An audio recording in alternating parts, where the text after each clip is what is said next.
அஸ்ஸலாமு அலைக்கும் வரஹ்மத்துல்லாஹி வபரகாத்து. சூரத் ஆல இம்ரான் 102வது வசனத்தில் அல்லாஹ் இவ்வாறு சொல்லுவான், யா ஐயுஹல்லதீன ஆமனு தக்குல்லா, இறை விசுவாசிகளை அல்லாஹுவை நீங்கள் பயந்து கொள்ளுங்கள். அடுத்து ஒரு வார்த்தையை சேர்த்து சொல்லணும், ஹக்க துகாத்திஹி, அவனை பயப்படக்கூடிய விதத்தில் நீங்கள் பயந்து கொள்ளுங்கள் என்று அல்லாஹு சுப்ஹானஹு வ தஆலா இந்த வசனத்தில் சொல்கிறான். நம்ம யாரையாவது ஒரு நபரை பயங்காட்டணும்னு சொன்னால் ஏதாவது ஒரு விதத்தில் நம்ம ஒரு வார்த்தையை சொல்லி பயங்காட்டுவோம். பூச்சாண்டித்தனமான வார்த்தைகளாக நம்ம சொல்லுவோம். அல்லாஹுவை பயந்து கொள்ளுங்கள் என்று சொல்வது வெறும் பூச்சாண்டித்தனமான வார்த்தைகளாக இருந்துவிடக்கூடாது. என்னை படைத்த இறைவன் நான் நன்மை செய்தால் என்னை அரவணைக்கவும் செய்வான்.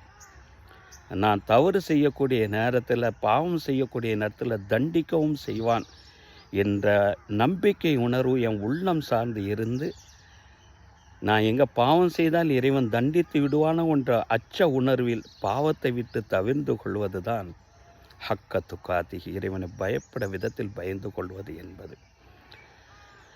நபித்தோழர் அப்துல்லாஹ் இப்னு மசூத் ரலியல்லாஹு தஆலா அன்ஹு அறிவிக்கக்கூடிய ஒரு ஹதீஸு சுனன் நஸை மற்றும் பைஹக்கி போன்ற ஹதீஸு நூற்களில் இந்த ஹதீஸு பதிவு செய்யப்பட்டிருக்கு.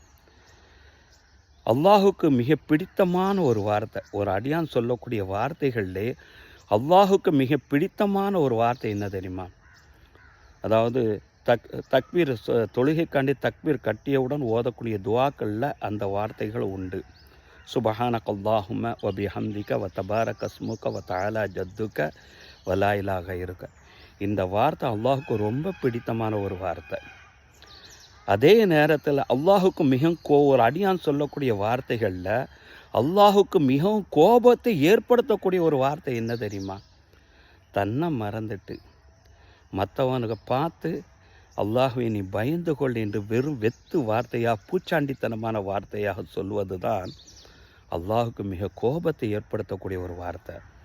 அந்த மனுஷனை பார்த்து அல்லாஹு தஆலா தான் அலைக்க பி நஃப்ஸிக, உனக்கு நீ அந்த உபதேசத்தை செய், உன் உள்ளத்துக்கு நீ செய், அல்லாஹுவை பயந்து கொள் என்று உன் உள்ளத்துக்கு சொல், பிறகு மற்ற நபர்களுக்கு நீ சொல்லி என்று அல்லாஹு தாலா சொல்லுகிறான் என்றார்கள் நபிகள் நாயகம் ஸல்லல்லாஹு அலைஹி வஸல்லம் அவர்கள். எனவே அல்லாஹ்வுடைய நல்லடியார்களை மற்ற நபர்களை பார்த்து பூச்சாண்டித்தனமாக சொல்லக்கூடிய அந்த ஒரு வார்த்தையாக தக்வாவுடைய வார்த்தைகள் அமைந்து விடக்கூடாது. இத்தக்கில் அல்லாஹ்வை பயந்து கொள்ளுங்கள் என்கிற அந்த வார்த்தை அமைந்து விடக்கூடாது.